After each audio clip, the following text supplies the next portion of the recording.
Assalamualaikum warahmatullahi wabarakatuh.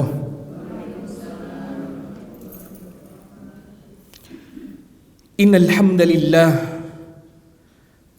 nahmaduhu wa nasta'inuhu wa nastaghfiruhu wa na'udzu billahi min shururi anfusina wa min sayyiati a'malina. Man yahdihillahu fala mudilla lahu wa man yudlil fala hadiya lahu. Asyhadu an la ilaha illallah wahdahu la syarika lah wa asyhadu anna Muhammadan abduhu wa rasuluh la nabiyya ba'dah. Allahumma salli wa sallim wa barik tasliman katsira ala nabiyyina Muhammadin sallallahu alaihi wasallam wa ala alihi wa ashabihi wa man tabi'ah wa mawalah. Qala Allah Ta'ala fil Qur'anil Karim, ya ayyuhalladzina amanu ittaqullaha haqqa tuqatih wa la tamutunna illa wa antum muslimun. Wa qala Rasulullah sallallahu alaihi wasallam, ittaqillaha haitsuma kunta wa atbi'is sayyi'atal hasanata tamhuha wa khaliqin nasa bihulukin hasanin. Masyarul hadirin as-salihin, al-hadirat as-salihat, jamaah kajian rutin At-Baqi Masjid At-Tanwir, pimpinan pusat Muhammadiyah rahimakumullah. Alhamdulillah pada kesempatan hari yang berbahagia ini, di hari kedua dari bulan Ramadan, Allah SWT masih berkenan memberikan kepada kita di antara kenikmatan terbesar yang ada pada manusia, yaitu apa? Nikmat hidup, nikmatul hayah. Di antara tradisi para ulama ketika mereka bertemu dengan sesamanya adalah mereka saling merendahkan diri di hadapan saudara yang lain. Apabila mereka bertemu dengan orang yang lebih muda, maka mereka mengatakan, bersyukurlah engkau ya anak muda, dosamu masih sedikit dan jalanmu masih panjang untuk meraih amal soleh. Dan apabila mereka bertemu dengan yang lebih tua, maka mereka mengatakan, engkau lebih mendahului daripada kita dengan ilmu dan amal. Berbahagialah dengan hal tersebut dibandingkan kami yang tentu amalnya masih sedikit dan angan-angannya juga panjang. Nah, inilah sifatut tawaduk para salafus soleh yang tentunya perlu kita contoh. Sifat ketawaduan untuk mencari amal soleh, ya. Karena memang apa? Hidup itu ada pada setiap orang yang masih hidup. Tetapi belum tentu setiap orang memanfaatkan nikmat hidup itu dengan sebaik-baiknya. Maka bersyukurlah di bulan Ramadan ini, bulan yang penuh berkah, bulan di mana mudha'afatul amal, amal-amal dilipat gandakan. Maka alangkah ruginya diri kita apabila diberikan hidup, diberikan kesempatan sehat, tetapi tidak memanfaatkan bulan ini dengan sebaik-baiknya. Walaupun tentunya memang kadar orang masing-masing dalam menjalani bulan puasa Ramadan, maka bersyukurlah ketika malam kita sudah menjalankan sholat tarawih, mungkin ada juga yang menambahnya dengan sholatut tahajud, menambahnya dengan kemudian as-sahur, di salam sahur kemudian ada wa yastaghfirun, dan mereka orang-orang yang beristighfar. Maka di antara keutamaan yang besar juga adalah karena kita dimudahkan bangun di sahur. Dan disebutkan dalam Al-Quran di antara ciri ibadur rahman adalah wa yastaghfiruna bil ashar. Mereka beristighfar pada waktu sahur. Kemudian melaksanakan sholat subuh secara berjamaah, membaca Al-Quran, melakukan zikrullah. Bahkan sebagian juga ada yang ikut kajian sampai menjelang syuruk. Dan itu juga baik sebagaimana yang kita lakukan sekarang. Disebutkan dalam hadis di mana Rasulullah SAW juga bersabda, ma jalasa qaumun fi baitin min buyutillah yatluna kitaballah wa yatadarasuna fima bainahum illa nazalat alaihimus sakinah wa ghasyiyatuhumur rahmah wa huffatilhumul malaikah wa dzakarallahu fiman indah. Dan tidaklah duduk suatu kaum fi baitin, di rumah, min buyutillah, dari rumah-rumah Allah yang lain, yatluna kitaballah, mereka membaca kitabullah, wa yatadarasuna fima bainahum, dan mereka mempelajari apa yang ada di dalamnya, illa nazalat alaihimus sakinah, kecuali akan turun ketenangan dalam diri mereka, wa ghasyiyatuhumur rahmah, dan mereka akan diliputi oleh kasih sayang Allah, wa huffatilhumul malaikah, dan mereka akan dikelilingi oleh para malaikat wa dzakarallahu fi man indah, dan nama mereka akan disebut-sebut di hadapan Allah Azza wa Jalla. Dan kita jalankan kebaikan itu pada bulan yang mulia. Mudah-mudahan Allah senantiasa memberkahi langkah kita. Izinkan pada kesempatan pagi hari ini saya coba membahas tentang berkaitan dengan membangun keuangan yang sehat. Salah satu hal yang tidak boleh dilupakan dalam seorang muslim, Islam itu adalah agama yang syumul, agama yang sempurna, paripurna, yang tidak hanya melihat kehidupan manusia dari satu aspek, ya. Makanya salah satu menurut saya di antara teori tentang kegagalan Barat ketika menggambarkan. Jadi Barat pernah membuat penelitian dengan judul How Islamic Countries. Seberapa besar negeri itu Islami, ya, Islami menurut standar Barat. Mereka menyusunnya misalnya berdasarkan kemakmuran, prosperity. Mereka menyusun berdasarkan misalnya kedisiplinan, berdasarkan kebersihan, ketertiban, dan itu semua bagus. Saya mengapresiasi penelitian itu. Ya, tetapi yang tidak boleh kita lupakan adalah ada sisi-sisi manusia lain yang juga itu wujud Islam yang kadangkala kita tinggalkan ketidaksempurnaan. Betul, ada nilai-nilai Islam yang kemudian kita tinggalkan dan itu sekarang justru dilaksanakan oleh masyarakat Barat. Makanya betul, ada salah seorang ulama pernah mengatakan, aku melihat Islam di Barat, gitu ya. Katanya aku melihat Islam di Barat karena dia melihat bagaimana ketertiban, integritas moralnya. Kita mayoritas kadangkala korupsi di mana-mana. Bahkan termasuk di antara boleh kita berbahagia pada bulan Ramadan ini, tetapi mungkin juga kita harus bersedih. Tiap hari kita dengar korupsi yang tidak main-main, nilai triliunan yang dari perusahaan ini ke perusahaan ini, orang ini luar biasa. Di mana aghlabuhumul muslimun, mayoritasnya ada orang muslim. Artinya apa? Agama belum menjadikan peran penting dalam kehidupan manusia Indonesia. Artinya agama hanya sekedar pajangan. Agama belum dijadikan pedoman. Agama hanya sebatas lip service, identitas saja. Ya. Bahkan saya pernah mendapatkan cerita yang sangat miris. Bahkan agama itu bisa dikaitkan dengan korupsi ketika orang lupa keimanannya. Jadi saya punya saudara kerja di salah satu kementerian. Dia cerita salah satu teman yang ditangkap korupsi itu, cara pihak pemberi suap, pemberi korupsi itu adalah dengan cara apa? Jadi dia ngasih isyarat. Ya, jadi dia ngasih isyarat. Kalau bilang, "Bapak, ini rambutnya kok sudah gondrong." Itu maksudnya apa? Saya siap memberangkatkan umroh biar Bapak tahallul lagi. Jadi gitu. Jadi potong rambutnya sambil umroh. Tahallul di Mekah. Tapi dari uang hasil suap. Dan dia tidak merasa bersalah. Dia disuap dengan cara diumrohkan. Artinya dia yang salah. Ya, ada yang salah cara beragama kita. Jadi kenikmatan agama itu kadangkala tersamarkan dengan cara-cara yang memperoleh tidak benar. Dan ini rawan sekali. Makanya benar Imam Ibnul Jauzi memberikan buku Talbisu Iblis. Jadi rekayasa iblis itu luar biasa ke dalam jiwa manusia, ya, jiwa manusia. Termasuk diantaranya apa tadi? Mengaburkan hal-hal yang buruk menjadi kelihatan baik. Maka saya sebenarnya dulu sangat mengapresiasi ada buku yang dikarang oleh Allah Yarham Imam Besar Masjid Istiqlal yang lama, Kiai Haji Ali Mustafa Yaqub. Beliau pernah menyusun buku yang oleh sebagian orang dianggap kontroversi. Judulnya adalah Haji Pengabdi Setan. Ya. Karena apa? Bahkan di dalam haji pun kadangkala ada talbis iblis di sana. Orang berangkat haji bukan niatulillah khalisatun lillahi ta'ala, bukan murni hanya kepada Allah, karena kadangkala ada kebanggaan. Teman-temanku semua sudah pasang gelar H di depan namanya, aku belum. Bahkan ada sebuah orang pokoknya dia makin sering berangkat haji makin bangga. Padahal kadangkala ada masalah di sana, ada orang-orang yang masih perlu dibantu. Makanya kalau Kiai Ali hanya menyebutkan, dan ini juga sesuai dengan sebenarnya dengan pendapat mayoritas para ulama, sebenarnya haji itu wajib itu hanya satu kali, ya, karena kewajiban itu sudah cukup.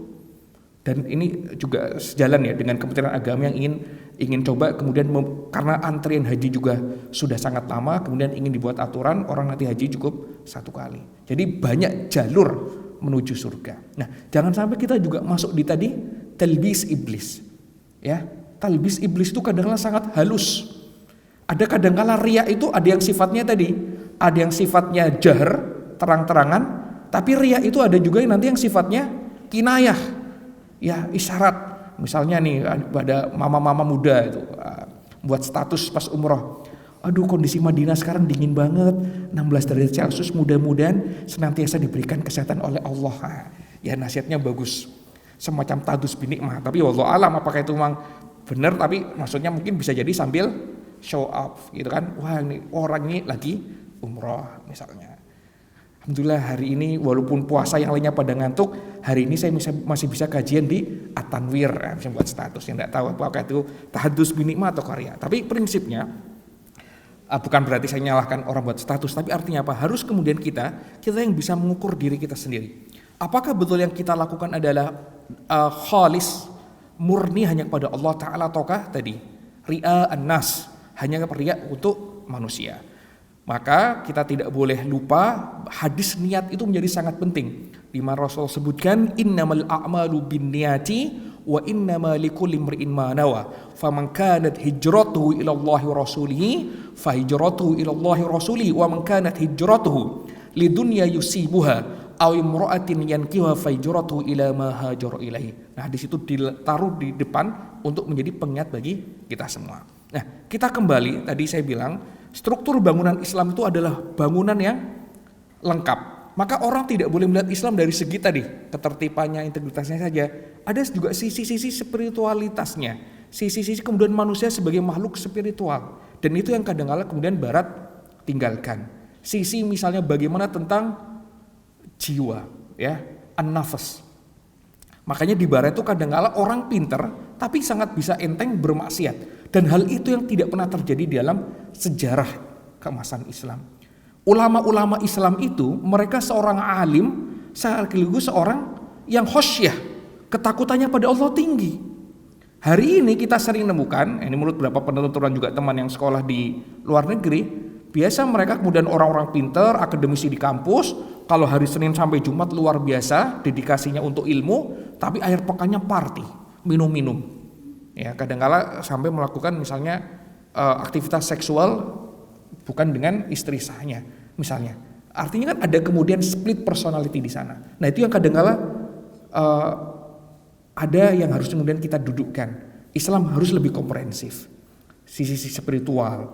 Ketika kita berbicara juga tentang bagaimana eksploitasi yang berlebihan, maka Islam kemudian punya tata cara tentang hal tersebut. Nah, ini yang harus kita lihat. Di Barat bagaimana kekayaannya kan juga dibangun atas dasar eksploitasi, baik eksploitasi manusia, eksploitasi terhadap alam dan lain sebagainya. Nah, maka bulan Ramadan ini sebenarnya bisa kita jadikan juga momen untuk seperti apa membangun keuangan yang sehat. Ya, ini kita tidak berbicara yang aspek yang sangat makro tentang ekonomi Islam, tapi saya akan mengambil aspek kecilnya saja.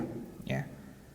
Kalau Ramadan banyak orang berbicara tentang ketakwaan, tentang kesucian, tentang amal soleh banyak. Saya coba ingin masuk di dalam kaitan dengan membangun juga keuangan yang sehat, itu juga bagian dari ketakwaan. Ya, karena takwa itu cakupannya sangat luas. Saking luasnya kadangkala akhirnya karena dibincangkan terus-menerus tidak dibuat standar yang lebih spesifik. Padahal takwa itu sangat luas sekali dan sangat penting. Makanya lihat ayat tentang takwa itu disebutkan wala tamutunna illa wa antum muslimun, dan janganlah kamu mati kecuali kamu dalam kondisi bertakwa. Manusia itu pasti mati. Tapi kok kenapa harus ada ayat wala tamutunna, dan janganlah kamu sekali-kali mati. Padahal setiap orang mati. Karena apa? Ada kematian yang dituntut. Bukan sekedar mati. Orang melewati umur ya sudah. Tapi ada kematian yang dituju. Kematian apa? Kematian dalam kondisi bertakwa. Artinya bertakwa itu apa? Dalam setiap hal. Cara kita menjalankan pekerjaan, cara kita menjadi ayah, cara kita juga menjadi suami, menjadi istri, menjadi pegawai, menjadi pelaku aktivis persyarikatan, semuanya harus dalam kondisi bertakwa. Nah, demikian juga hendaknya kita juga di dalam membangun keuangan, ya termasuk keuangan yang kecil, keuangan rumah tangga, hendaknya juga dibangun di atas dasar ketakwaan. Saya coba akan memulai kajian ini dengan menyampaikan highlight dari salah satu kutaib, ya kitab kecil yang dikarang oleh salah satu ulama, Dr. Labib Najib Abdullah, beliau punya kitab kecil tipis judulnya Asasiyatun fil Iqtisadi al-Manzili. Jadi dasar-dasar ekonomi rumah tangga. Nah, beliau membukanya dengan sebuah kalimat, fa innal iqtisada al-manziliyah yaqtasibu ahammiyatahu min jihatin ta'sirihi fil iqtisadi al-kulli lil mujtama'. Jadi yang namanya pengaturan ekonomi rumah tangga itu memiliki peranan yang sangat besar ketika kita juga berbicara ekonomi secara besar, secara makro. Ketika kita bicara ekonomi negara, ketika kita berbicara ekonomi misalnya masyarakat Islam secara umum, maka yang tidak boleh kita lupa adalah bangunannya adalah tadi al-iqtisadu al-manzili. Kalau dasar-dasar prinsip rumah tangga masing-masing itu kemudian sudah benar, maka akan benar. Tapi kemudian kalau yang bawahnya juga kemudian kacau, ya maka ini menimbulkan kekacauan. Gampangnya gini, kalau ada suami yang dia tidak tahu prioritas bagaimana cara mengatur pengelolaan manajemen rumah tangga, maka dia akan membuat kacau keluarganya. Keluarga yang kacau akan membuat masyarakat yang kacau. Ya kalau masyarakat yang kacau, maka tentunya negara juga kacau. Makanya saya sedih sekali ada suami-suami ya walaupun mungkin mereka sudah memberi nafkah, tapi kadang-kadang tergoda tadi, ada yang tergoda pinjol berlebihan tanpa sesuatu yang urgen, ya gampang sekali meminjam, gampang sekali berhutang. Ada juga yang tergoda dengan judi, akhirnya rumah tangganya berantakan dan lain sebagainya. Karena apa? Ada mindset yang salah di dalam pengelolaan prinsip rumah tangga, ya. Nah, saya rangkum saja. Kemudian disebutkan ya pada poin bab pendahuluan, ya pada poin pendahuluan disebutkan bahwasanya perbuatan seorang mukallaf ya yang bersifat tradisi kebiasaan untuk keabsahannya tidak disyaratkan adanya niat ibadah kepada Allah Ta'ala. Jadi kemana ini orang yang sudah mukallaf ya artinya dia sudah baligh, itu kan sebenarnya ketika dia melakukan perbuatan yang bukan ibadah ya maka tidak disyaratkan itu harus niat kepada Allah. Kayak orang makan kan tidak harus diniatkan kepada Allah. Tetapi para ulama sebutkan hal itu akan tidak bermakna di sisi Allah ketika orang tidak diniatkan. Makan sekedar makan ya hanya untuk sekedar hidup akan berbeda dengan orang yang ketika dia makan dia niatkan bismillah, dengan aku niat makan ini maka aku ingin bisa menafkahi keluargaku dengan jalan yang halal. Aku bisa bekerja dengan profesional. Nah maka niatnya akan berbeda dan nilainya akan berbeda. Nah itu maksud dari pembuka ini. Nah maka hendaknya seseorang ketika mencari nafkah, ya, para suami ketika mencari nafkah, istri ketika mengelola rumah tangga, jangan dimaknai itu hanya sebagai sebuah tugas normalitas sebagai ibu atau istri. Maknailah itu sebagai amanat Allah Ta'ala berkaitan dengan rumah tangga. Maka hadis tentang pemimpin, tanggung jawab, maka dilihat coba. Kullukum ra'in wa kullukum mas'ulun an ra'iyatih. Setiap dari kalian adalah ra'in, bertanggung jawab ya. Atau pemimpin sering diartikan pemimpin, wa mas'ulun an ra'iyatih, dan bertanggung jawab terhadap wewenangnya. Wal mar'atu ra'iyatun fi baiti zawji. Dan seorang istri adalah ra'iyah pada rumahnya. Nah, itu kan artinya apa? Menunjukkan di situ ada proses tanggung jawab terhadap pengelolaan, ya. Nah, selanjutnya di sini disebutkan ada 3 model manusia, ya. Ada 3 pemaparan kelompok. Pertama di sini disebutkan al-awwalu man qassara fil infaqi ala usratihi ma qudratihi ala dhalika fahada athimun litafritihi fiha aujabahu Allah alaihi qala an-nabiy sallallahu alaihi wasallam kafa bil mar'i isman an yudayyi'a man yaqutu. Pertama adalah kelompok yang mengabaikan memberi nafkah keluarga sementara ia mampu maka ia berdosa. Ya, jadi model kelompok manusia itu dalam pengelolaan infak penafkahan itu ada model yang pertama, kelompok yang mengabaikan memberi nafkah keluarga sementara ia mampu maka ia berdosa. Maka Rasulullah pernah bersabda, kafa bil mar'i isman, cukuplah seseorang dikatakan berdosa an yudayya man yaqutu, ketika ia menyanyiakan orang yang menjadi tanggung jawabnya. Dan ini cambukan untuk para pemberi nafkah. Jadi apa? Kalau kita kemudian tidak serius dan menyanyiakan orang yang menjadi nafkah kita, maka kita berdosa.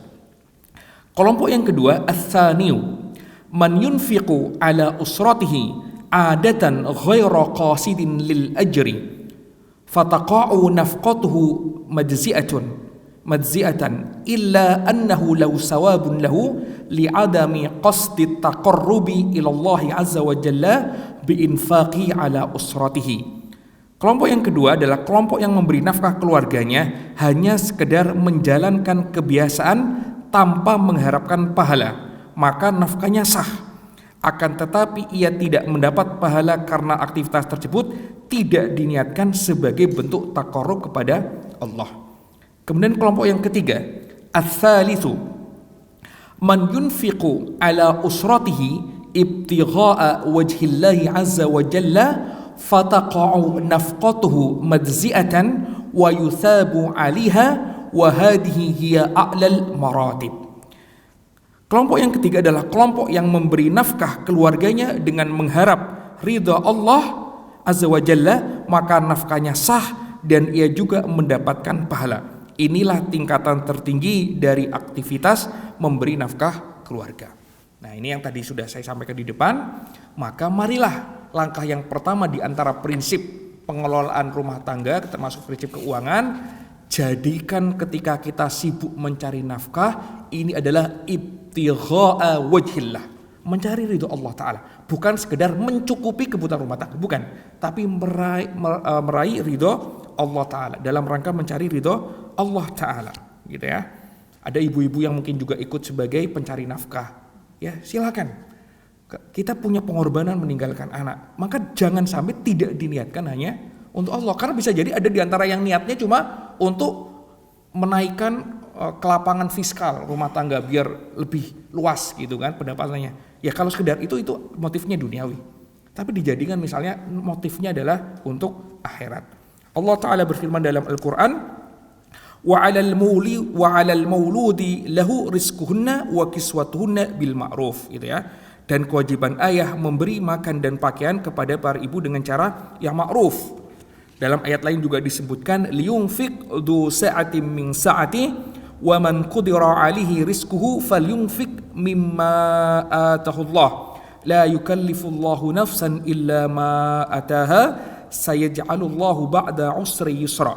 Hendaklah orang yang mampu memberi nafkah menurut kemampuannya, dan orang yang disempitkan rizkinya hendaklah memberi nafkah dari harta yang diberikan Allah kepadanya. Allah tidak memikulkan beban kepada seseorang melainkan sekedar apa yang Allah berikan kepadanya. Allah kelak akan memberikan kelapangan sesudah kesempitan. Nah, ini ayat-ayat yang tentunya memotivasi bahwasanya mengurus rumah tangga itu adalah prioritas, gitu ya. Dan Allah letakkan beban itu, dan insya Allah Allah akan membantu menguatkan beban itu. La yukallifullahu nafsan illa ma ataha. Ya. Jadi ini adalah janji Allah. La yukallifullahu nafsan illa ma ataha. Dan di bagian ayat selanjutnya disebutkan sayaj'alullahu ba'da usri yusra. Kelak Allah akan memberikan kelapangan sesudah kesempitan. Hidup memang kadanglah tidak mudah. Ya, hari-hari ini kita juga mendengar banyak kabar perusahaan yang mem-PHK karyawannya. Yang terbaru misalnya di Solo Sritek dengan 10.665. Ya, tidak mudah. Jadi beban mengurus rumah tangga itu memang tidak mudah. Ya. Maka, nah ini yang tidak boleh kita lupakan. Di antara jalur masuk surga itu tidak muluk-muluk. Ada orang-orang yang masuk surga itu hanya karena mengurus keluarganya dengan baik. Ya. Karena memang ngurus keluarga itu sudah mati-matian. Ya, sudah mati-matian. Ya. Makanya berapa orang ya kehilangan harapan. Naudzubillah, ada yang sampai bunuh diri, ada yang sampai macam-macam. Karena apa? Ngurus keluarga itu tidak mudah. Ya, ngurus keluarga itu tidak mudah. Maka ada jalan ini. Jalan meraih surga Allah Ta'ala melalui mengurus keluarga dengan cara yang baik. Dan ini bisa kita pilih ya. Nah sekarang kita coba masuk berkaitan dengan bagian-bagian yang lainnya. Jadi ada ayat-ayat juga yang terkait berbicara tentang keuangan ya di dalam Al-Quran. Ayat yang pertama bisa disebutkan adalah surat Al-Furqan ayat 67. Allah Ta'ala berfirman, وَالَّذِينَ إِذَا أَنْفَقُوا لَمْ يُسْرِفُوا وَلَمْ يَقْتُرُوا وَكَانَ بَيْنَ ذَلِكَ قَوَامًا. Dan orang-orang yang apabila membelanjakan harta, mereka tidak berlebihan dan tidak pula kikir, dan pembelanjaan itu di tengah-tengah antara yang demikian. Jadi sifat muslim itu kan adalah wasatiyah ya, moderat, pertengahan ya. Jangan kita terlalu israf, boros, berlebih-lebihan, tetapi jangan pula apa, walam yaktaru, dan jangan pula kita jadi orang yang kikir ya. Nah maka pola rumah tangga juga ini tidak berlebih-lebihan, tetapi jangan pula kita berlaku kikir, pelit. Nah, walaupun tentunya ukuran berlebih-lebihan dan ukuran pelit, ukuran berlebih-lebihan setiap keluarga itu berbeda. Ya, ukuran berlebih-lebihan setiap keluarga itu bisa jadi akan berbeda. Tetapi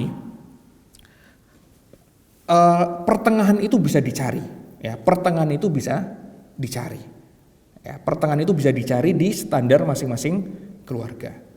Nah itu walaupun mungkin kalau kita baca kisah-kisah para ulama, bahkan termasuk kisah para nabi itu ya mungkin memang kalau kita bercermin tuh kayaknya kok jauh sekali gitu ya. Misalnya kalau Bapak Ibu sekalian pernah membaca tafsir tentang surat At-Takasur, itu salah satu kemudian yang dijelaskan dalam Asbabun Nuzul, kan pernah dalam kondisi sebuah kekeringan, susah makanan terbatas, bahkan sampai Rasulullah saja dan para sahabat itu banyak yang kelaparan. Disebutkan dalam riwayat itu Rasulullah itu sampai jadi batu-batu kecil itu cara mengganjal lapar itu kan, kalau kita lapar itu biasanya perutnya ini kemudian dikencangkan dengan cara ada batu-batu kerikil kemudian yang diselipkan dalam sabuk kemudian ditekan biar apa? Perut itu terasa kencang. Ya, perut itu terasa kencang biar seolah-olah kenyang. Padahal sebenarnya adalah lapar. Dan itu pernah terjadi di zaman Rasulullah SAW. Kemudian Rasulullah sampai kemudian pergi ke rumah sahabatnya, apakah ada makanan. Kemudian alhamdulillah di salah satu rumah sahabat ada yang punya makanan, dan saat itu Rasulullah dijamu hanya makan apa? Makan daging, ya daging sekedarnya. Apa yang dilakukan oleh Rasulullah?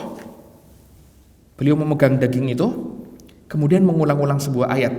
Summa latus'alunna yawma izin anin na'im. Dan ulang, summa latus'alunna yawma izin anin na'im. Kelak di akhirat, latus'alunna, kamu akan ditanya anin na'im, tentang kenikmatan ini. Kenapa Rasulullah sebut akan ditanya? Ada orang-orang yang kelaparan susah, dan pada hari itu Rasulullah kemudian makan daging. Summa latus'alunna. Kalau kita ngukur zaman sekarang itu kayaknya ya Masya Allah, kita makan itu tidak cuma makan daging ya. Oh kita itu kalau mampir rumah makan Minang itu mungkin lauknya tunjang, kurang kenyang, udah tambah cincang, wah, boleh lah gitu, dan tambah cincang, tambah telur dadar, tambah kerupuk jange, oh itu sudah macam-macam gitu ya. Sesuatu itu cuma sekedarnya. Artinya kalau dalam posisi kemudian muhasabah itu, ya mungkin kadang-kadang terlalu berat. Tapi saya teringat dengan pesan Allah yarham Buya Yunar Ilyas. Jadi beliau gini, selalu menyampaikan kisah-kisah para salafus soleh itu kadang-kadang memang tidak bisa kita contoh 100%, tapi itu dijadikan cermin kesadaran. Jadi cuma cermin saja, karena kadang-kadang kalau kita menjalankan itu tidak mampu. Misalnya saat itu saya ingat betul Buya Yunar Ilyas itu mengisahkan tentang seperti yang dilakukan oleh sahabat Umar bin Abdul Aziz. Kan disebutkan dalam kisah, ketika dia ingin bertemu dengan ayahnya, maka dia bertanya, anaknya ingin bertemu ayahnya, kemudian ditanya, ini urusan pribadi atau urusan negara? Kalau urusan pribadi, lampunya kita matikan. Ya. Kalau kemudian urusan negara, maka boleh lampu tetap dinyalakan. Ya, kalau kita nyontoh sekarang itu, ya susah. Misalnya bapaknya dapat mobil dinas sejalur dengan anaknya ngantar sekolah saja. Kalau zaman Umar bin Abdul Aziz, si anaknya suruh cari kendaraan yang lain, gitu kan? Atau kita misalnya di PP ini masalah pribadi atau masalah persyarikatan, terus matikan lampu dulu, itu kan susah kemudian kita untuk sana. Tapi paling tidak itu adalah sebagai sebuah cermin bagi diri kita, melihat seberapa jauh. Makanya saya rekomendasikan ada sebuah buku yang bagus ya, yang perlu dibaca itu, dan pada bulan Ramadan ini sepertinya sangat layak sekali kita membaca buku ini. Karena seperti apa ya, kita itu menemukan oase, cermin keteladanan, cermin orang-orang luar biasa yang kadang-kala ada ya orang seperti ini yang pernah hidup. Judulnya itu adalah Aina Nahnu Min Ahlakis Salaf. Yang sudah diterjemahkan, ini ada bahasa Indonesianya. Di manakah posisi kita terhadap orang-orang terdahulu? Kalau membaca buku ini, kadang-kala kemudian kita malu gitu. Kita malu dengan apa yang kita lakukan di hari ini. Ya, bagaimana akhlak-akhlak salafus salih itu luar biasa. Ya, kalau untuk orang Muhammadiyah bisa juga tuh baca bukunya, misalnya bukunya yang dikarang siapa, Pak Simon siapa, dia kan pernah nulis buku juga tentang teladan Pak A.R. Fahrudin. Itu aja, kalau membaca itu saja kita itu mungkin sudah merasa malu sekali, luar biasa.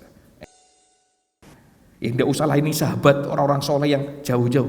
Kadangkala mencerminkan diri kita dengan Pak A.R. Fahrudin saja, Allahu yarham, itu sudah jauh sekali.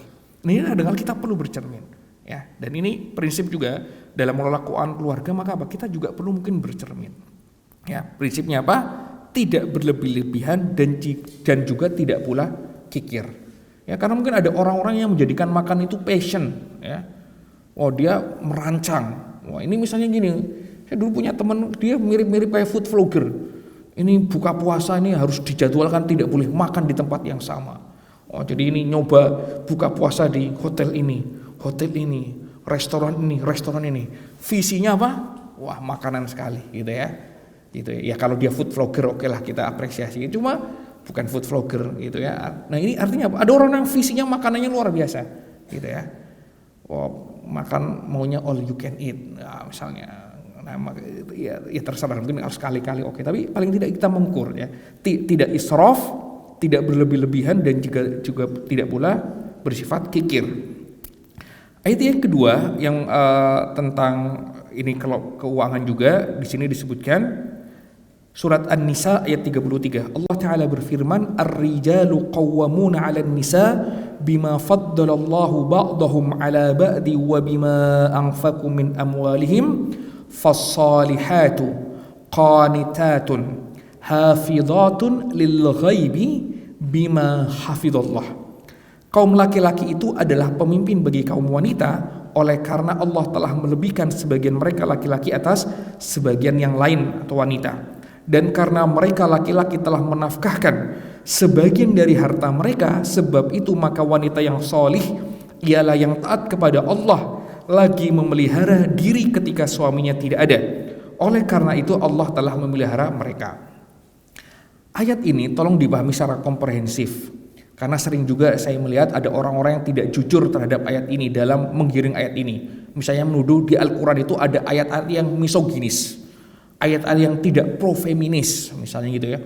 Mengatakan laki-laki adalah pemimpin, aqwam 'alan nisa. Padahal perlu dipahami makna qawam ya. Di sini bukan berarti kemudian laki-laki lebih superior dan perempuan menjadi subordinat, tidak. Tetapi makna qawam di sini para ulama salah satunya adalah sababu qawamuhum 'alan nafaqah. Ya karena laki-laki punya beban penafkahan utama itu adalah di laki-laki, maka mereka disebutkan sebagai qawam. Nah, repotnya kita hari ini kadang-kala suaminya bawa dalil sendiri, istrinya bawa dalil sendiri untuk sama-sama saling nyindir. Itu masalahnya, makanya kalau kata orang Jawa ndak masuk Pak Eko. Jadi karena masing-masing dalil itu ditempatkan tidak pada proporsional. Ya masing-masing membawa dalil. Suami bawa dalil, di antara kaum yang paling banyak masuk neraka adalah wanita, gitu ya. Nanti kemudian yang ibunya bawa dalil lagi tentang kejahatan suami, misalnya apa ya, mendudukan dalilnya kadang-kala kemudian tidak tepat. Nah, harusnya kemudian bisa berbicara secara proporsional karena masing-masing punya tugas dalam mengurus keluarga. Ya makanya ibu-ibu sekalian ya mungkin juga perlu kita ingat betapa jasa suami sebagai penafkah itu luar biasa. Ya kalau kita sering lihat terutama pekerja gigs ekonomi ya, misalnya para ojol siang-siang gitu ya, apalagi bulan puasa. Ada ojol-ojol yang mereka juga tetap puasa. puasa-puasa sambil ngojek panas-panasan, ya, nahan haus. Itu luar biasa pengorbanannya. Ada kuli yang angkat beban berpuluh-puluh kilo, luar biasa. Itu suami-suami kita, luar biasa. Ada suami-suami di tempat kerja penuh tekanan, dimarahin atasan, itu berat. Tapi kadang-kala kan wanita juga karena tidak melihat itu, kayak kadang-kala melihat dalam posisi yang tidak berimbang. Ya sebaliknya juga sama. Ada suami-suami juga yang tidak berimbang dalam melihat istrinya. Soalnya istrinya itu di rumah nyantai-nyantai, dipikir ngurus anak itu tidak berat. Ya sama. Kadang-kala sama-sama melihat sesuatu dengan tidak adil. Gitu ya. Nah ini masalahnya. Jadi mendudukan ayat-ayat tentang ini tetap harus profesional. Maka di sini juga disebutkan fasalihatu qanitatun hafizatun. Maka di antara bentuk pengelolaan rumah tangga juga ada peran para istri di sana. Fasalihatu qanitatun hafizatun lil ghaibi bima hafizallah. Sebab itu maka wanita yang saleh yang taat kepada Allah lagi memelihara diri ketika suami tidak ada. Oleh karena itu Allah telah memelihara mereka. Ya, ini kalau dibaca tafsirnya panjang, maknanya tentunya berkaitan dengan adanya tamu laki-laki misalnya. Tetapi dipahami juga para ulama ketika menafsirkan ayat ini juga tentang pengelolaan harta. Jangan mentang-mentang misalnya suami sudah mempercayakan pengelolaan keuangan, ya istrinya kemudian tidak melakukan manajemen keuangan yang baik. Ya, dikit-dikit check out, nah, bukaannya Shopee ya misalnya ya. Keranjangnya wanita biayanya 99 sudah plus gitu ya. Nah bercandanya ya maksudnya ya paling tidak ada yang proporsional sana. Suaminya kemudian ya mungkin diberitahu itu lebih baik. Walaupun biasanya pengelolaan macam-macam polanya, tapi paling tidak ada proporsionalitas dan kepercayaan di sana yang harus dijaga. Selanjutnya Allah Ta'ala juga menyebutkan ayat ya terkait bagian keuangan itu apa? Kaila yakuna dhulatan bainal aghniya'i minkum, supaya harta itu jangan beredar di antara orang-orang kaya saja di antara kamu. Dan ini prinsip di antara teori keuangan Islam. Jangan sampai harta itu terdistribusi hanya di orang-orang itu saja. Dan ini menjadi masalah sekarang. Ya, menjadi masalah sekarang apa? Harta itu cuma muter di orang-orang itu. Ya, coba kalau kita lihat datanya tentang rasio Gini kesenjangan di Indonesia. Jadi sangat jomplang.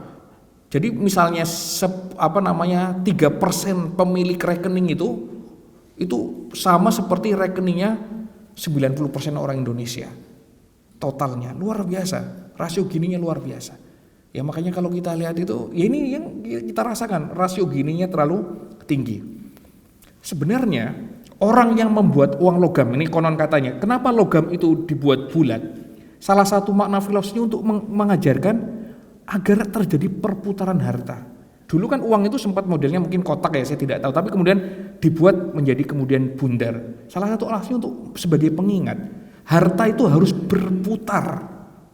Ya tidak boleh hanya berhenti di sebuah kalangan tertentu. Nah problemnya sekarang elitis terlalu menguasai misalnya sumber-sumber ekonomi banyak orang. Ini menjadi tantangan. Karena apabila kemudian tidak dimanage dengan baik, ini bisa menimbulkan chaos dan lain sebagainya, gitu ya.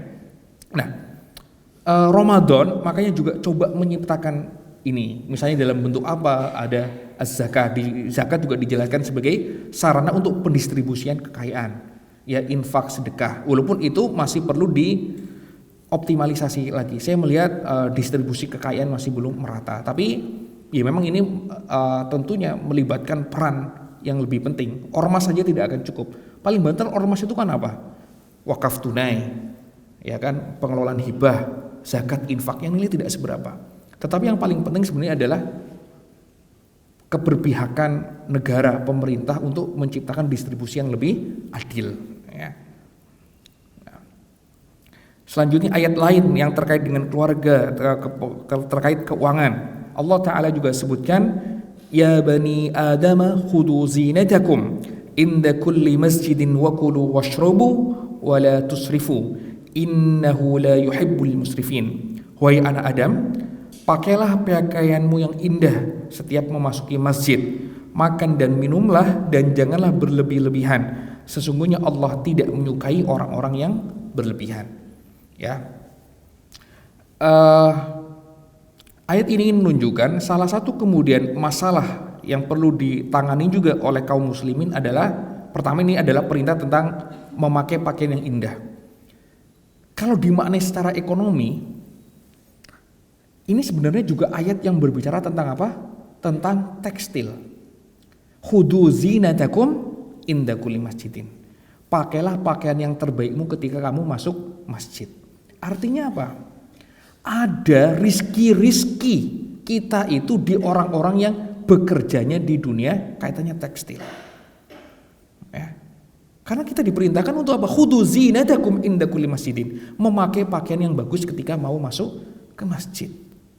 Nah ini yang orang, kalau kita ribut sekarang tentang PHK tekstil, ini sebenarnya ada ayatnya. Artinya apa?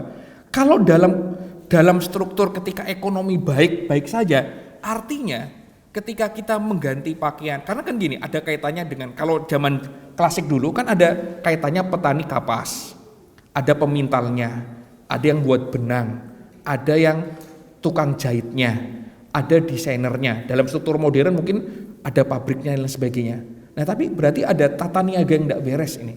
Artinya teks itu tersingkir. Kita pernah membaca bagaimana kasus Tanah Abang yang juga sempat drop. Nah ini ada masalah gitu kan. Nah, padahal ada rizki-rizki orang di sana, gitu ya. Nah, ya ini kalau dikaitkan, artinya kalau kita punya kelebihan rizki, maka bukanlah sebuah berlebih-lebihan ketika kita juga mungkin beli pakaian yang bagus. Karena apa? Ada rizki-rizki orang di dunia itu. Sering saya bilang, sedekah itu tidak harus maknanya sedekah itu kepada pengemis. Bahkan yang menurut saya penting itu apa? Sedekah kepada para penjual. Sedekah kepada para pedagang. Karena ada orang-orang yang mereka apa? Menjaga dirinya, mereka punya ifah, mereka punya harga diri, mereka apa? Menahan diri mereka untuk menjadi peminta-minta. Padahal mungkin hidupnya lebih susah dibanding pengemis. Saya pernah menemukan beberapa kasus, termasuk ketika saya dulu masih tinggal di Palembang, itu pernah ada seorang pengemis yang meninggal di tepi jalan, kemudian diurus oleh orang. Dan saat itu gerobaknya ketika dicek itu ternyata ada uang 40 juta. Ya mungkin bagi 40 juta sedikit, tapi untuk ukuran orang miskin itu sudah banyak sekali.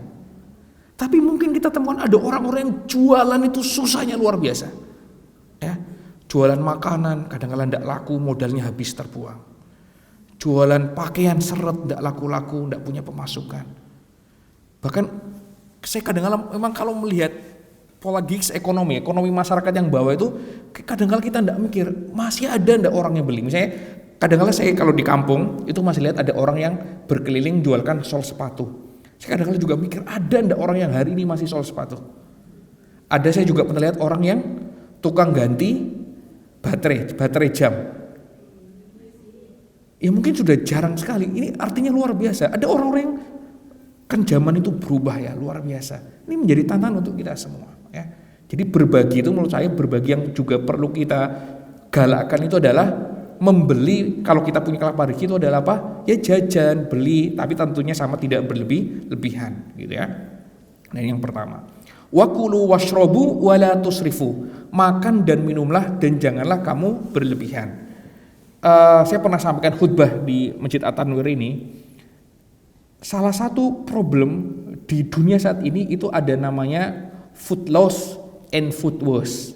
Jadi kehilangan food loss. Food loss itu jadi misalnya makanan hilang itu karena faktor distribusi, karena faktor mungkin penanaman yang tidak maksimal, penyimpanan, maka ada makanan-makanan yang terbuang. Itu namanya adalah food loss.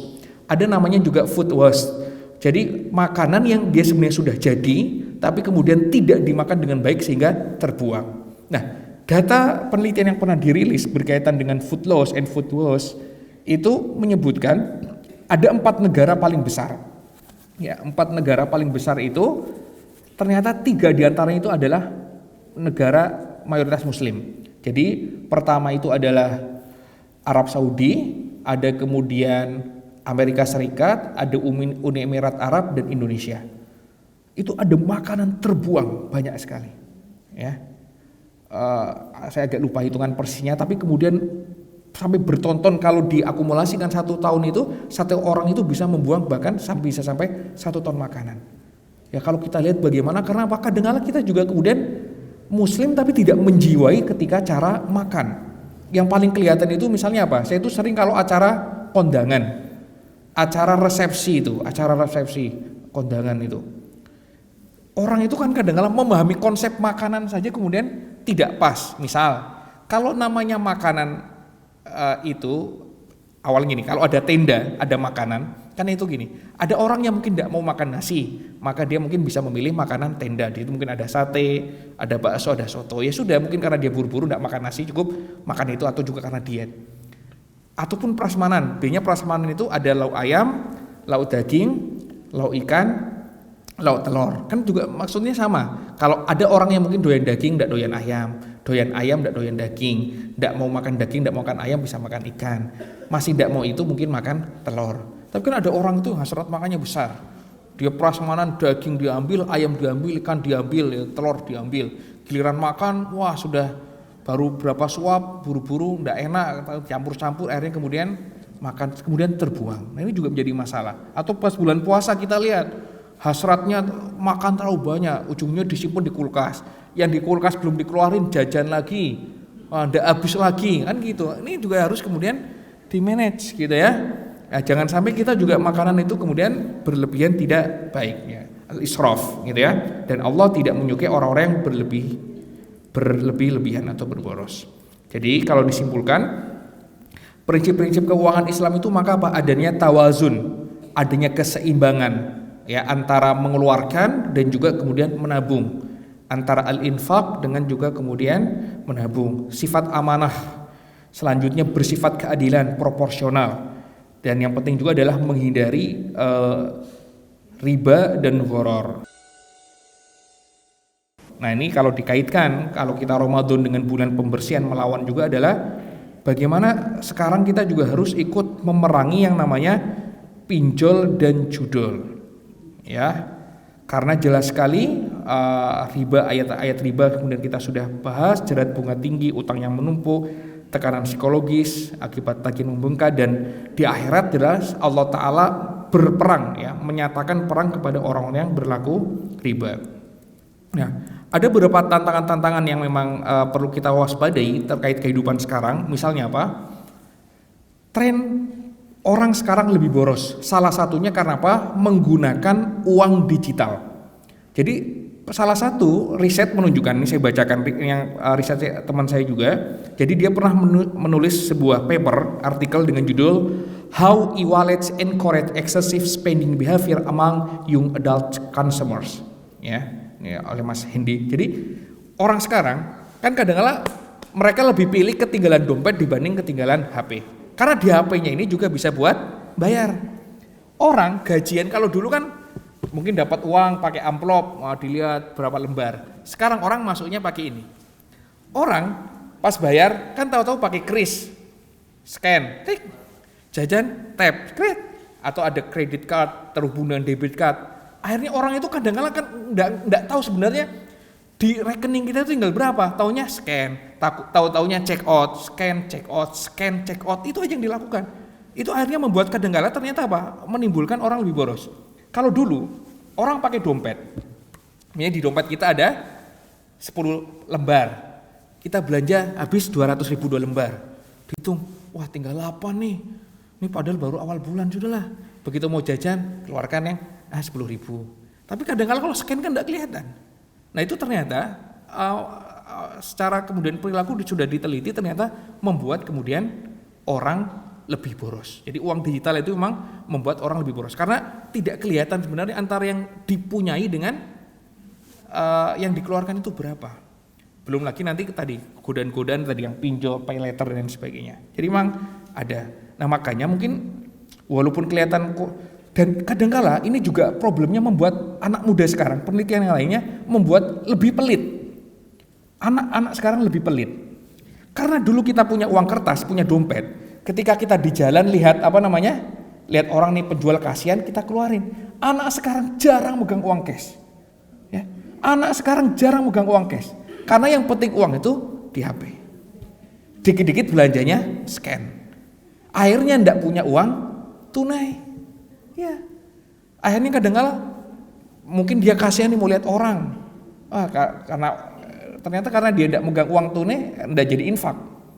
Kan gitu kadang-kala. Ya kecuali nanti muncul penjual-penjual tukang pengemis juga yang punya scan kris. Nah mungkin, tapi kan tetap tidak sefleksibel uang tunai. Jadi ini jadi yang menarik gitu ya, menarik.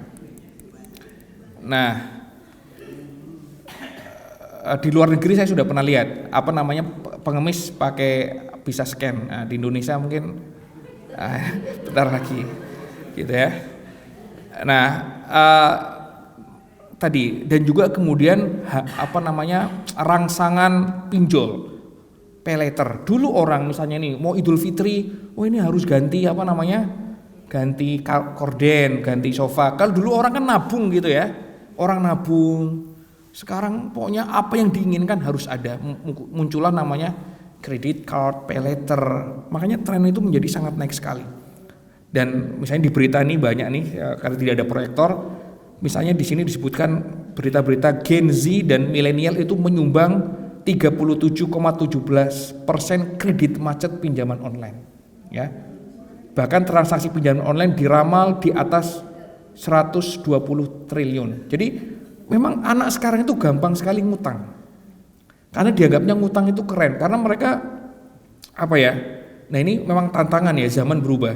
Jadi di antara problem anak-anak sekarang itu, mereka itu ada namanya kepuasan batin kalau ada validasi tentang dianggap keren, mampu, makanya misalnya HP-nya harus iPhone, makannya harus di restoran yang pokoknya kalau difoto, diupload di sosmed itu kelihatan keren. Makanya anak muda sekarang enggak sayang gitu ya, misalnya makan all you can eat 350.000, walaupun sebenarnya kadang-kala ya makan kan dibatasi gitu ya, tapi mereka karena seneng bisa buat foto itu istilahnya instagramable. Kalau diupload tuh kelihatan keren, harus di cafe ini gitu ya. Jadi makan, gaya hidupnya, hiburannya, dulu kita hiburan layar tancap, sekarang harus nonton konser gitu ya, bioskop. Ini tidak cukup cuma dengan nonton sinetron. Jadi memang berbeda sekali. Ini tantangan untuk mengelola keuangan memang lebih berat gitu ya.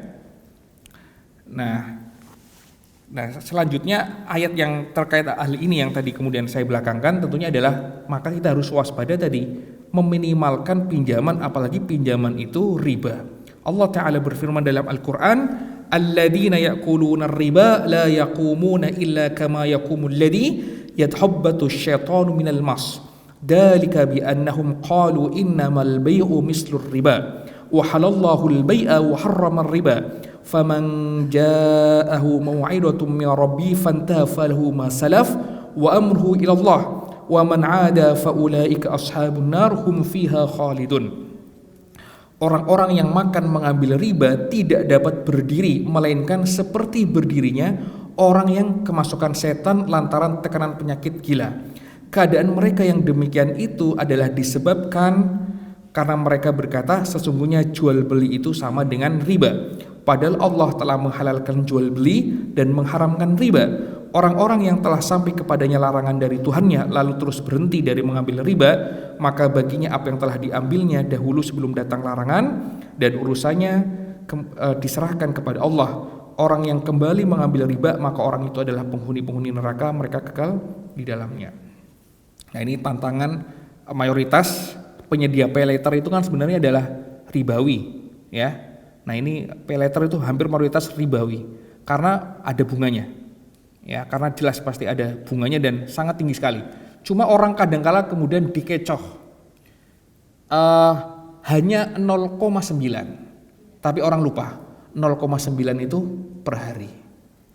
Kalau paylater itu sangat tinggi. Jadi teori kredit itu kan paling murah itu misalnya mungkin KPR itu sekitar misalnya berapa persen, 7, tapi di atas itu misalnya ada KTA. Nah di atas itu ada kartu kredit itu kan sekitar berapa 18% per bulan ya. Tapi kemudian kalau yang model pinjol itu 0,9 tapi per hari. Artinya itu hampir 30% dalam satu bulan. Luar biasa. Tapi kadang-kadang luar biasa. Padahal itu sudah jelas ya, ayat Al-Qur'annya kan diingetin tuh orang muslim, alladzina ya'kuluna riba la yaqumuna illa kama yaqumul ladzi yatabbattu minal mas. Jadi memang riba ini membuat orang enteng belanja sesuatu yang tidak dibutuhkan. Wah, ini bentar lagi pemerintah mencabut larangan penjualan iPhone 16. Wah, mau beli iPhone. Padahal yang lama juga masih sama. Kadang orang itu ganti HP bukan karena HP-nya rusak, karena terasa jadul. Jadi memang terasa jadul gitu ya. Wah, ini yang bapaknya juga sama. Wah, ini karena kalau udah punya mobil listrik ini susah kalau mau ke Jakarta ada ganjil genap gitu ya. Pokoknya gimana, ini bagus nih kalau beli mobil listrik. Padahal kadang-kala sebenarnya untuk validasi aja biar dia bisa beli. Padahal sebenarnya mobil listrik pun akhirnya kena macet. Karena semua orang yang punya duit mikirnya beli mobil listrik. Akhirnya jalanan sama. Kan gitu kan. Jadi memang kadang-kala ada aja cara untuk cari pembenaran untuk hasrat tadi ya. Hasrat belanja dan lain sebagainya. Yang ibu punya, saya juga perlu nih jalan-jalan ke Eropa. Karena kalau di rumah terus, di Indonesia terus, bawahnya stres, perlu healing. Waduh. Jadi kadang-kala orang itu selalu membenarkan apa yang sebenarnya tidak diperlukan kadang-kala. Ya kalau punya duit ya oke lah. Kadang-kala kalau sampai ngutang, kalaupun punya duit kan sebenarnya ada prioritas yang perlu bisa kita lakukan selain hal itu. Nah, ini menjadi tantangan. Makanya kadang-kala orang kalau sudah kena riba itu pikirannya ndak jejek, orang Jawa nyebutnya ndak jejek. Berpikirnya itu sudah tidak rasional. Makanya betul, yatahabbatu syaitanu minal mas. Seperti dalam ayat ini disebutkan, mereka mengatakan innamal bai'u mislur riba. Jual beli itu seperti riba. Ini karena pikirannya sudah tidak lurus. Dia tidak bisa membedakan mana yang aslun, mana yang far'un, mana yang umum, mana yang khusus. Seharusnya dia bilang riba itu ya seperti jual beli. Tapi di sini kan dibalik. Bai'u mislu riba, jual beli seperti riba. Padahal jual beli itu lebih luas dibandingkan riba. Karena apa? Kadang-kala pikirannya sudah tidak waras lagi ya. Nah, ini problem-problem gitu ya. Nah, makanya benar tuh berita. Jadi banyak ungkapan gangguan mental paling banyak dialami pengguna karena pinjol. Ya, karena kadang stres. Orang kan kalau tidak bayar hutang itu biasanya nomor-nomor kontak yang ada di HP-nya dihubungi, teman-temannya jadi tahu, di kantornya tahu. Itu makanya kadang-kadang menjadi ditagih-tagih luar biasa. Ini menjadi tantangan ya. Makanya mereka juga banyak yang stres. Makanya sekarang banyak perusahaan yang ingin menyeleksi karyawan baru itu, mereka harus mengecek data dari OJK. Orang ini bebas tidak dari pinjaman. Karena kadang-kadang perusahaan juga tidak mau direpotkan munculnya tagihan-tagihan atas karyawan tersebut, gitu ya. Dan maka kita lihat lagi nih, kalau jadi orang Islam kita coba menggali lagi hasanah-hasanah tentang seperti apa pandangan Islam tentang hutang. Maka ada hadis-hadis tentang hutang nih disebutkan.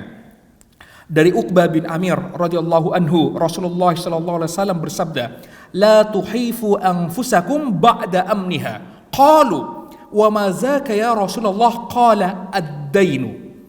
Janganlah kalian meneror diri kalian sendiri padahal sebelumnya kalian dalam keadaan aman. Para sahabat bertanya, apakah itu wahai Rasulullah? Rasulullah menjawab, itulah hutang. Jadi kadang-kala Allah sudah memberikan rasa keamanan, ya, tapi kita justru menghilangkan rasa aman itu dengan cara apa? Ngutang. Tadi hasrat, ya, hasrat. Dan akhirnya justru kemudian tadi malah banyak pikiran dari rasa aman, justru kemudian membuat diri kita tidak aman karena hutang. Dan juga disebutkan dari Abdullah bin Umar radhiyallahu anhuma, Rasulullah SAW juga bersabda, "Man mata wa alihi dainun, falaysa thamma dinarun wala dirhamun, walakinna alhasanat wassayiat." Barang siapa yang mati dalam keadaan masih punya hutang, maka kelak di hari kiamat tidak ada dinar dan dirham untuk melunasinya, namun yang ada hanyalah kebaikan atau keburukan yang melunasinya. Ya na'udzubillah, jangan sampai kita mati punya hutang, ditagih di dunia tidak bisa membayar, di akhirat masih ditagih. Kalau diri kita punya kebaikan, kebaikan kita dipakai untuk membayar hutang. Kalau kebaikannya habis, maka kejahatan atau keburukan orang yang ngutang pada diri kita dilimpahkan pada diri kita. Hadis yang ketiga dari Suhaib bin Sinan Ar-Rumi radhiyallahu anhu, Rasulullah sallallahu alaihi wasallam juga bersabda, "Ayyuma rajulin tadayyana dainan wa huwa mujmi'un an la yuwaffiyahu iyyahu laqiyallahu sariqan." Siapa saja yang berhutang dan ia tidak bersungguh-sungguh untuk melunasinya, maka ia akan bertemu Allah sebagai seorang pencuri. Ya naudzubillah. Makanya apalagi orang-orang yang korupsi itu kan ya hutangnya kepada negara, kepada rakyat, kepada Allah. Ya maka harusnya kalau orang muslim itu ya enggak korupsi gitu. Kadang-kadang saya juga masih heran gitu ya. Ketakutannya kepada Allah itu ya kemana? Ini bermasalah. Nah, hadis yang lainnya juga disebutkan hadis-hadis hutang. Abu Hurairah radhiyallahu anhu juga pernah meriwayatkan matlul ghani dhulmun fa idza utbi'a ahadukum ala mali'in falyatba. Penundaan pelunasan hutang oleh orang yang mampu adalah sebuah kezaliman. Maka jika hutang kalian ditanggung oleh orang yang mampu maka setujuilah. Ya dari hadis ini maka para ulama mengambil kesimpulan mana yang lebih utama antara sedekah dengan bayar hutang. Para ulama mengatakan kalau seseorang masih punya hutang maka membayar hutang lebih utama daripada sedekah. Ya, jadi hutangnya diberesin dulu baru sedekah. Jadi kalau memang punya hutang bayar dulu sebelum kemudian sedekah. Kecuali para ulama mengatakan apabila hutang itu adalah hutang yang besar dan terjadwal.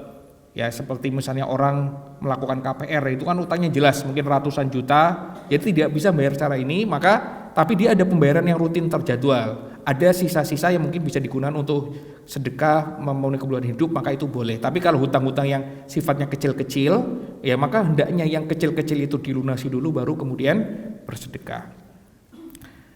Dan disebutkan juga dalam hadis yang lain dari Tauban disebutkan man faraqar ruha al-jasada wa huwa bari'un min salasin dakhala al-jannata al-kibri wal ghululi wad daini. Barang siapa yang ruhnya terpisah dari jasadnya dan dia terbebas dari 3 hal yaitu kesombongan, bersifat hulul, khianat atau korup dan juga hutang, maka dia insyaallah akan masuk surga. Nah mungkin ini yang bisa kami sampaikan pada kesempatan pagi hari ini. Kami cukupkan. Aku liquli hada astaghfirullah li wa lakum. Nasrun minallahi wa fatun qarib fastabiqul khairat. Wassalamualaikum warahmatullahi wabarakatuh.